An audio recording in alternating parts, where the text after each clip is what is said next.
هو خطاب لسيدنا داود. أوحى الله إلى داود: وعزتي وجلالي ما من عبد يعتصم بي دون خلقي أعرف ذلك من نيته، فتكيده السماوات والأرض بمن فيها إلا جعلت له من بين ذلك مخرجا، وما من عبد يعتصم بمخلوق أعرف ذلك من نيته إلا قطعت أسباب السماء بين يديه وأرسخت الهوية من تحت قدميه، وما من عبد يطيعني إلا وأنا معطيه قبل أن يسألني، ومستجيب له قبل أن يدعوني، وغافر له قبل أن يستغفرني. النية وخطورة النية. عايزين نعرف حاجة مهمة قوي. النية علاقة السر بينك وبين الله عز وجل، حتى أن العلماء قالوا لا يطلع عليها ملك مقرب فيكتبها ولا شيطان مريد فيفسدها. النية لا ملك يعرفها ولا شيطان يطلع عليها يعرفها. أمال الملكين اللي قاعدين بيكتبوا إيه؟ الأعمال والأفعال. إنما النية لا يعلمها إلا خالقها سبحانه وتعالى، يعلم خائنة الأعين وما تخفي الصدور. وبالتالي خطورة النية هنا، أنت ممكن تغالط أي حد، وبالتالي هيصدقك، ولأنه هو مش ما يعرفش. أنت بتقول له كذا فبيقول لك تمام، خلاص اللي أنت قلته له جزاك الله خير، اللي أنت قلته له، فهو مصدقك. أما النية اللي ما حدش يعرفها ولا شافها، حتى الملائكة ولا الشياطين، ولا يعلمها إلا الله سبحانه وتعالى، فهي أخطر علاقة بينك وبين الله عز وجل. وما حدش هيقدر يغالط ربنا، وما حدش هيقدر يغالط ربنا. نسمع بقى الحديث تاني. أوحى الله إلى داود: وعزتي وجلالي ما من عبد يعتصم بي دون خلقي أعرف ذلك من نيته، أعرف ذلك من نيته، فتكيده السماوات والأرض بمن فيها إلا جعلت له من بين ذلك مخرجا. الله سبحانه وتعالى يقول في كتابه الكريم: ومن يتق الله يجعل له المخرج. لا، الناس كده فترة ومليانة ما شاء الله، وكله مش مركز وكله سرحان. ومن يتق، الآية بتقول ومن يتق الله يجعل له. حتى عم الشيخ سرحان وما ردنيش. انت سايب الناس مخرجا من غير ألف ولام، ولا المخرج من غير ألف ولام؟ ليه؟ أيوة، ليه مش معرفه؟ ايوه، بص الله، بص هو كده، انا عايز كده. ما هو شوف بقى، انا امبارح عكست الحاج محي فجالي الناحيه دي فبيرد علي، وينج يمين وينج شمال.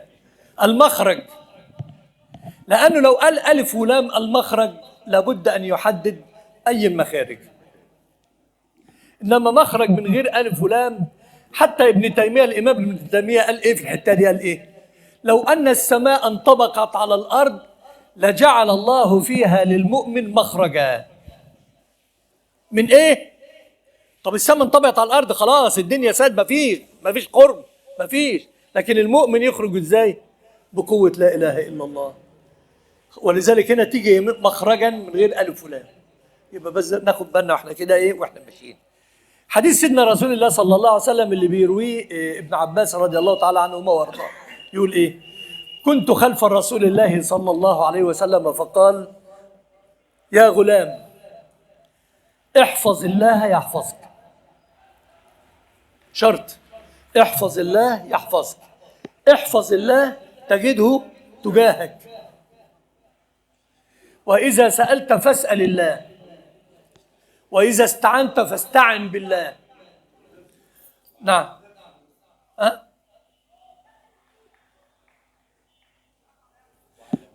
واعلم أن الأمة لو اجتمعت على شيء، على أن ينفعوك بشيء، لن ينفعوك إلا بشيء قد كتبه الله لك. وخلي بالك كلمة لك، لأنه لك وعليك، إذا كانت لك فهي خير وعليك فهو شر. ولذلك ما تقولش للشيخ لما يقرأ وهو بيقرأ ويعجبك كده وتتميز ويبقى يعجبك اللي لا، ما تقولوش الله يفتح عليك. انت الله يفتح عليك ده ابتداء عليك. كتير قوي بيقعوا في الغلطة دي ومش عارفين، يقولوا الله يفتح عليك. يفتح عليه ايه؟ ففتحنا عليهم أبواب كل شيء. ده بلوى، دي مصيبة. لو ربنا فتح عليك يبقى دي مصيبة مش هتقدر تتحملها.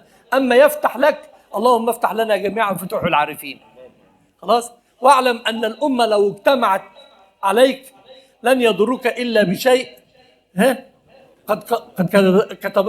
لو الأمة اجتمعت على أن يضروك بشيء لن يضروك إلا بشيء قد كتبه الله إيه؟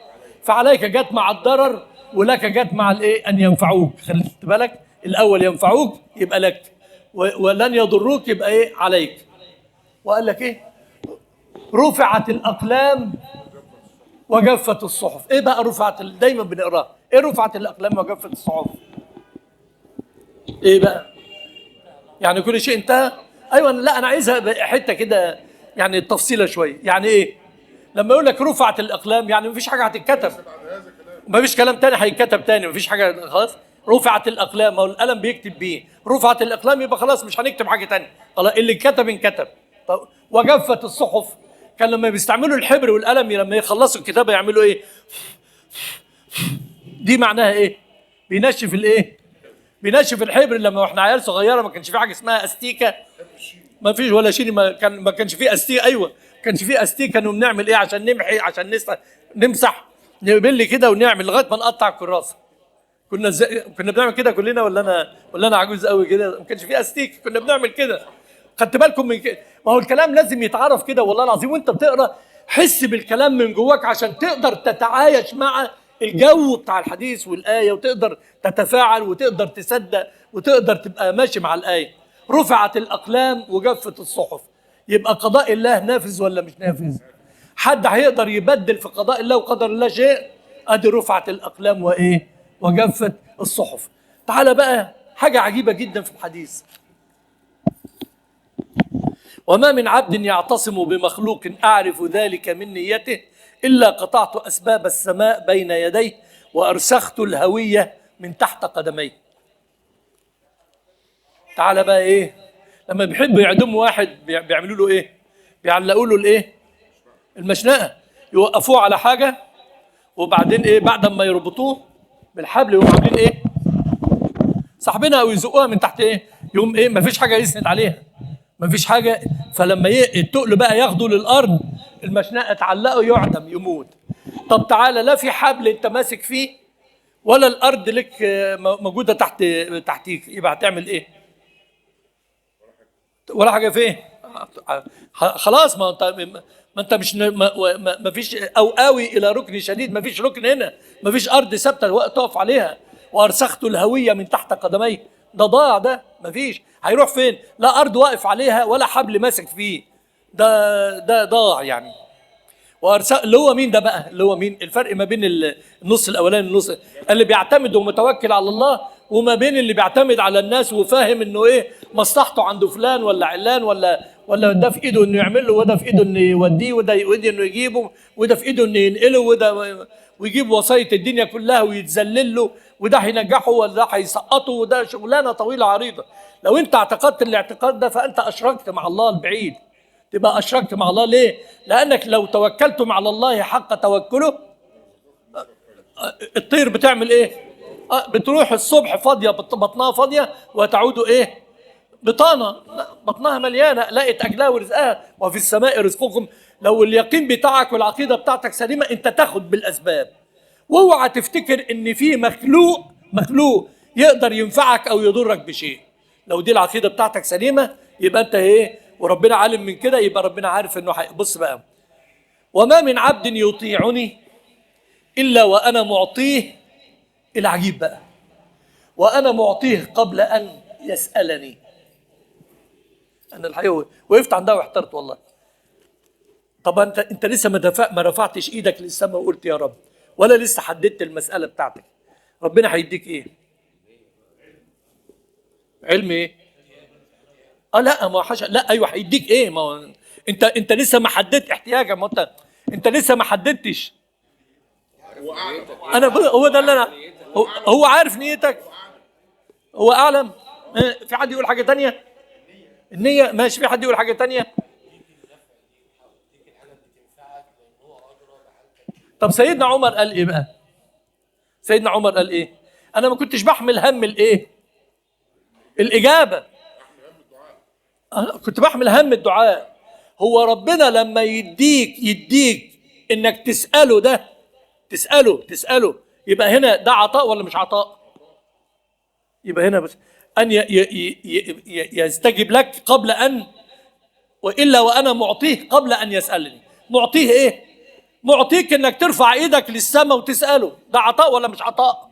ما هو غيرك نسوا الله فانساهم انفسهم، ما فيش رافع ايده للسماء ومش فاكر انه يطلب من ربنا. فكون ان انت ترفع ايدك للسماء اصلا ده عطاء ولا مش عطاء؟ ادي هنا ده المقصود بها. مش ايوه العلم، لانه علمه، ما هو علم الله محيط ومحد، لكن انا اعرف منين اذا كان ربنا هيستجيب قبل ما تسال؟ هيعطيك ايه قبل ما تسال؟ ما انت لسه ما سالتش. هيعطيك المساله انك ترفع ايدك للسماء وتقول يا رب. وطالما ربنا اداك انك ترفع ايدك للسماء وتساله، اسمع اللي بعدها: ومستجيب له قبل ان يدعوني. الله، امشي بقى على الوتيره دي. ومستجيب له قبل ان يدعوني. اذا كان هو هيديك انك تساله فهيستجيب لك. ومستجيب ليه قبل ان يدعوني؟ ما هو خلاص، لانه طالما الهمك انك ترفع ايدك للسماء يبقى عاوز ايه؟ تقول يا رب فيقول لك لبيك عبدي. خدتوا بالكم الحته دي؟ هو عايزك ترفع ايدك للسماء، ده عطاء من الله.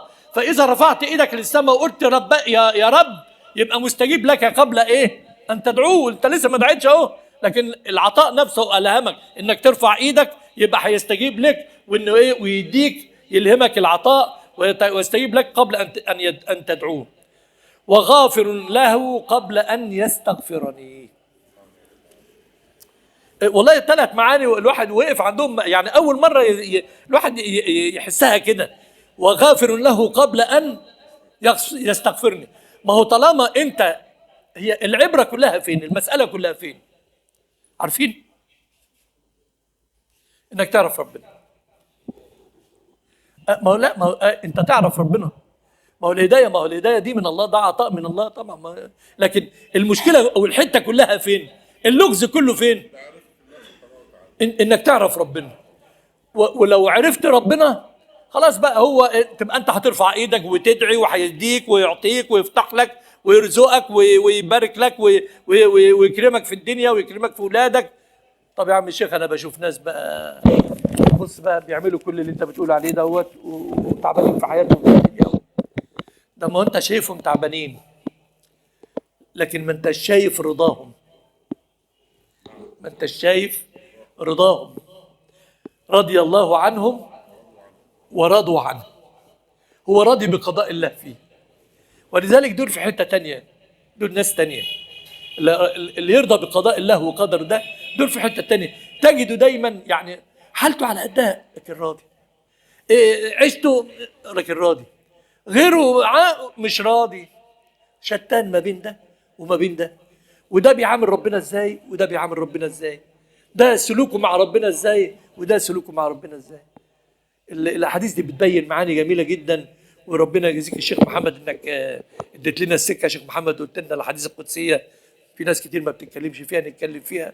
فهي نفحات رمضان، وربنا يرزقنا جميعا ليله القدر. وبكره، بكره اول ليله في الوتر في التهجد، وان شاء الله بكره هنبتدي التهجد الساعه، اقترحوا بقى انتوا الناس اللي هتصلي تقول لنا 12 ونص كويس ولا الساعه 1 كويس؟ احنا هنبتدي بكره صلاه التهجد 12 ونص كويس، مع اللي هيصلي معانا التهجد 12 ونص نتوكل على الله. 12 ونص هنصلي التهجد بكره. ربنا يبلغنا ليله القدر يا رب، ويعتق رقابنا ورقاب ابائنا وامهاتنا من النار. اللهم امين يا رب العالمين.